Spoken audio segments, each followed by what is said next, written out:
साई राम ओम गुरु। अध्याय 21 महाअवतार बाबा जी। मुझे भी उन भाग्यशालियों की सूची में अपने नाम का आभास हो रहा है जिन्होंने हमारे देश को गौरवान्वित करने वाले महान योगी संत महाअवतार बाबा जी के बारे में लिखा है। महाअवतार बाबा जी के जन्म के बारे में निश्चित रूप से कुछ कहा नहीं जा सकता। कुछ लोगों के अनुसार भारत की धार्मिक भूमि तमिलनाडु में चिदम्बरम के पास परंगीपेटई नामक स्थान में 30 नवंबर 203 ईस्वी को बाबा जी का जन्म हुआ। उनका वास्तविक नाम नागराजन था। उनके गुरु महान संत भोगरनाथ थे। महाअवतार बाबा जी को और भी कई नामों से जाना जाता है, जैसे महामुनि बाबा जी महाराज, अमर गुरु, महायोगी, त्रयंबक बाबा, शिव बाबा आदि। उनके द्वारा दिए गए प्रवचनों से प्रभावित होकर अनेक लोग उनके अनुयायी हुए, जिनमें लहड़ी महाशय, श्री युक्तेश्वर गिरी, परमहंस योगानंद, अमेरिकी सॉफ्टवेयर विशेषज्ञ स्टीव जॉब, सुप्रसिद्ध तमिल अभिनेता रजनीकांत आदि मुख्यतः हैं। महाअवतार बाबा जी की उपाधि उन्हें उनके परम शिष्य लहड़ी महाशय ने दी थी। ऐसा विश्वास है कि महाअवतार बाबा जी साक्षात भगवान शिव हैं। वे हिमालय के सघन वन में निवास करते हैं, जहां पहुंच पाना सामान्यतः असंभव है। ऐसा भी विश्वास है कि वे हजारों वर्षों से हिमालय पर रह रहे हैं। इस अनुमान के कारण उनकी आयु का सटीक पता नहीं लगाया जा सकता। महाअवतार बाबा जी के एक और श्रद्धालु श्री परमहंस योगानंद ने अपनी सुप्रसिद्ध कृति योगी की आत्मकथा में उन्हें अमर अवतार कहा है। महाअवतार बाबा जी ने भारतीय संस्कृति से लगभग विलुप्त हो चुकी क्रिया योग की कला को अपने प्रिय शिष्य लहड़ी महाशय के माध्यम से पुनर्जीवित किया। वास्तव में क्रिया योग ध्यान करने की एक वैज्ञानिक पद्धति है।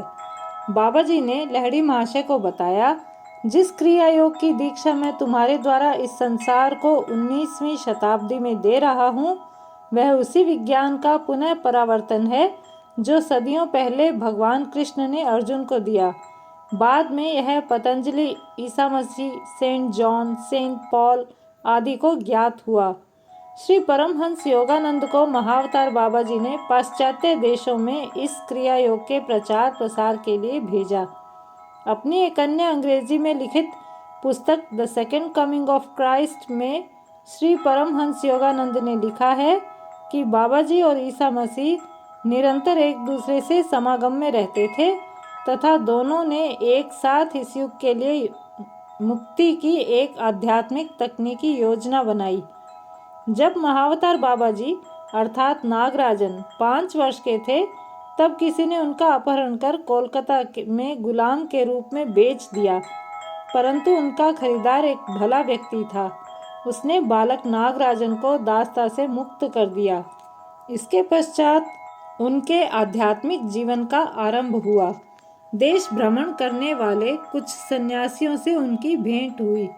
वे सन्यासियों के तेजस्वी मुख तथा उनके मन में भगवान के लिए प्रेम भाव से बहुत प्रभावित हुए। बाबा जी भी उनके साथ चल पड़े और देश भर में अनेक स्थानों की यात्रा की। उस भ्रमण काल में उन्होंने वेद, उपनिषद, रामायण, महाभारत, भगवत गीता आदि का ज्ञान प्राप्त किया। 11 वर्ष की छोटी सी आयु में वे कुछ और संतों के साथ हो लिए और नाव द्वारा श्रीलंका के कातिरगाम नामक स्थान पर पहुंचे। कातिरगाम में ही उनकी भेंट अपने भावी गुरु संत भोगरनाथ से हुई। महाअवतार बाबा जी संत भोगरनाथ के अनुयायी बन गए। वे कई वर्षों तक अपने गुरु के साथ गहन साधना में लीन रहे। तदोपरांत गुरु की आज्ञा से अगस्त्य महर्षि के पास क्रिया कुंडलिनी प्राणायाम सीखने चले गए।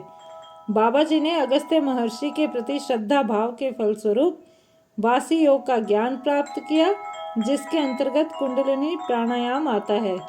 उसके पश्चात महाअवतार बाबा जी ने हिमालय की लंबी यात्रा की। बद्रीनाथ आकर उन्होंने निरंतर 18 मास तक क्रिया योग का अभ्यास किया, जिसका ज्ञान उन्हें उनके गुरु भोगरनाथ व अगस्त्य महर्षि द्वारा प्रदान किया गया था।